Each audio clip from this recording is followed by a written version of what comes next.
Le village de Ngouma, perdu au cœur des collines rouges du Kibanda, était un lieu que l'on oubliait aussi vite qu'on l'avait rencontré. Situé à la lisière de la civilisation, il se dérobait à toute cartographie moderne. Il n'apparaissait dans aucun registre officiel, aucune carte du pays, et ses habitants semblaient n'avoir jamais désiré qu'on s'y intéresse.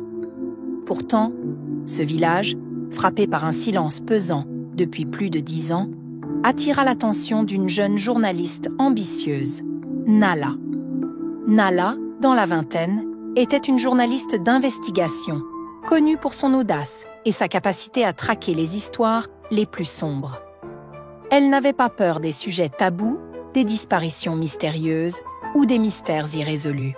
Pourtant, ce qu'elle ignorait, c'est que son enquête sur Ngouma allait la conduire bien au-delà de ce qu'elle avait imaginé.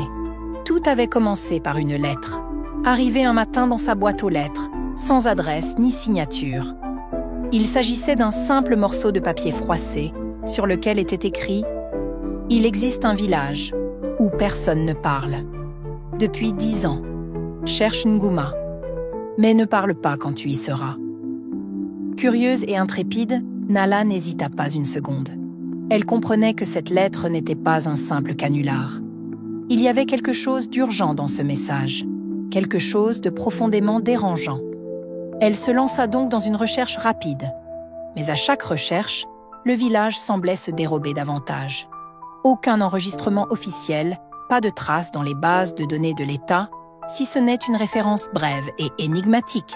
Ngouma, district de Komolo, communication suspendue depuis 2015. Cette seule ligne la plongea dans l'obscurité. Pourquoi ce village avait-il été effacé des cartes? Le besoin de réponse, celui d'aller au-delà des indices cryptiques, brûlait dans son esprit. Sans tarder, elle organisa son voyage. Elle partit pour Komolo, une ville modeste à quelques heures de route, avant de prendre la moto et de s'aventurer sur un sentier poussiéreux qui semblait abandonné depuis des années. Arrivée à l'orée de Ngouma, Nala n'eut pas à chercher longtemps. Dès qu'elle prononça le nom du village, les visages des habitants changèrent. La terreur peut-être, mais surtout un froid glacial traversa leurs regards. Elle s'installa dans une auberge miteuse à la périphérie de Komolo, espérant en apprendre davantage. Dès que le nom Ngouma franchit ses lèvres, les gens se turent, baissèrent les yeux et se replièrent dans le silence. Le lendemain matin, elle s'aventura dans le village. Ce qu'elle trouva ne ressemblait en rien à ce qu'elle avait imaginé. Des cases de terre battues et de chaume bordaient les rues poussiéreuses. Les habitants ne bougeaient pas, ou du moins, c'était l'impression qu'ils donnaient. Les femmes se tenaient immobiles près de leur foyer. Les enfants jouaient dans la poussière sans un cri. Et les hommes, quand ils se déplaçaient, le faisaient sans un mot. Un silence absolu régnait sur le village. Un silence si lourd qu'il en devenait presque palpable. Aucun cri d'enfant, aucun murmure de prière, aucun chant. Les villageois la regardaient, mais aucun ne lui adressa la parole. Le moindre bruit de pas semblait se perdre dans l'air dense, se dissiper avant d'atteindre l'âme du village. Nala se sentit déstabilisée, mais elle n'était pas du genre à abandonner. Elle chercha alors des réponses, essayant de percer le mystère derrière ce silence. Chaque question posée semblait rebondir contre les murs muets des habitants. Finalement, une vieille femme, à l'apparence fragile, la fixa d'un regard pénétrant. Nala tenta une approche. « Pourquoi? Personne ne parle ici. » La vieille femme la regarda, puis fit un geste lent, presque cérémonieux, pour l'inviter à la suivre. Elle la mena à l'extérieur du village, à une dizaine de mètres du dernier groupe de maisons. Là, un vieux puits en pierre se dressait. Autour de ce puits, des symboles étranges étaient gravés, des marques incisées dans la roche, comme un avertissement. L'endroit semblait chargé d'une énergie ancienne, comme si le temps s'était figé autour de ce puits. La vieille femme, d'une voix tremblante mais ferme, expliqua. « Nous avons fait un pacte, il y a 10 ans. Un pacte de silence. Si nous brisions ce pacte, quelque chose de terrible reviendrait. Nala, troublée mais fascinée, insista pour savoir ce qui était arrivé il y a 10 ans. La vieille femme lui répondit par un regard lourd de sens, mais elle se contenta de murmurer « un mâle ancien, a été libéré du puits. 6 enfants ont disparu cette nuit-là. Et depuis, le silence est notre seule protection. » La journaliste n'en crut pas un mot au début. C'était trop étrange, trop absurde. Mais à mesure que le soir tombait, elle se rendit compte que le silence avait pris un poids qu'elle n'avait pas remarqué auparavant. Le village entier vivait sous l'emprise d'un calme angoissant, presque surnaturel. Le soir, elle s'endormit dans une maison de fortune, mais une étrange sensation de malaise ne la quitta pas. Alors qu'elle s'apprêtait à sombrer dans le sommeil, elle entendit un faible murmure. Un son tout juste audible, un chuchotement, puis le silence revint. Un frisson la parcourut. Elle n'avait pas rêvé. Ce murmure était réel. Quelqu'un, ou quelque chose, avait rompu l'interdiction. Le lendemain matin, elle se leva tôt, déterminée à en savoir plus. Ce qu'elle découvrit la fit frissonner.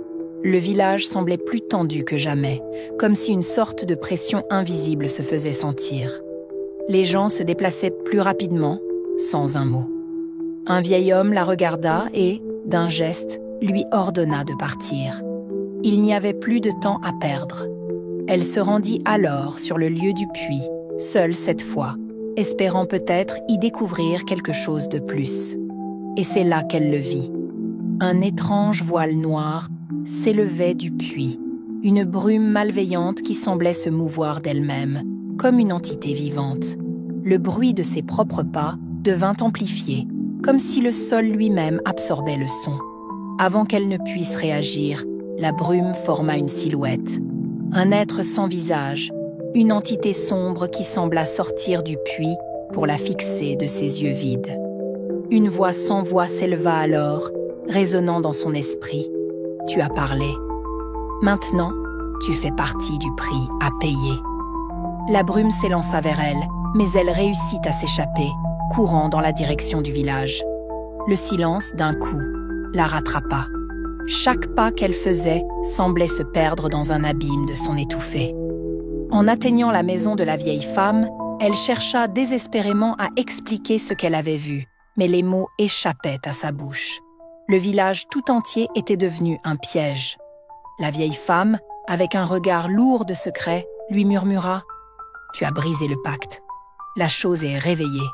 Il n'y a plus de retour possible. » Mais cette fois, Nala ne voulait pas abandonner. Elle ne pouvait pas accepter que tout cela soit une fatalité. Elle avait vu l'entité, senti sa haine. Pourtant, une part d'elle croyait qu'il devait y avoir une vérité plus ancienne, une raison derrière ce silence collectif. Elle insista, griffonna sur un papier. Comment l'arrêter? Pourquoi ce silence? La vieille femme hésita, trembla, puis finit par dessiner sur la terre battue un symbole. 3 cercles entrelacés, avec une croix au centre. « C'est un sceau », murmura-t-elle. « C'est ainsi qu'ils ont enfermé l'entité la première fois, en l'entourant de silence et de souffrances humaines. » Nala comprit alors que le silence n'était pas un remède, mais une prison. Un mensonge collectif, un sacrifice renouvelé chaque jour. Nguma avait livré des vies pour garder la chose enfermée. Et à présent qu'elle avait parlé, la barrière s'était rompue. Un hurlement muet traversa soudain le ciel. Les enfants du village s'arrêtèrent net, tournant leur tête vers les montagnes. Le sol vibra doucement. La brume noire s'étendait maintenant au-delà du puits, rampant comme un poison au ras du sol. Nala courut jusqu'à sa caméra. Peut-être que montrer la vérité au monde pouvait servir. Peut-être qu'il fallait briser ce cycle. Mais quand elle alluma l'appareil, tout était flou. Les images tournoyaient, bourdonnaient. Son propre visage à l'écran avait disparu, remplacé par celui de la chose. Un masque vide, noir, sans contour. Elle recula. Des silhouettes s'avançaient. Les villageois, tous, en silence. leurs yeux désormais vides, comme s'ils avaient été vidés de toute volonté. Ils la fixaient, non pas avec haine, mais avec résignation. Elle comprit. Elle était l'offrande. La voix avait parlé. Le pacte exigeait un prix pour se refermer. Alors qu'elle hurlait, personne ne bougea. Aucun son ne sortit de sa bouche. Sa voix s'était évaporée. La brume l'entoura. Le ciel sembla se fermer. Et soudain, le silence retomba. Total, absolu.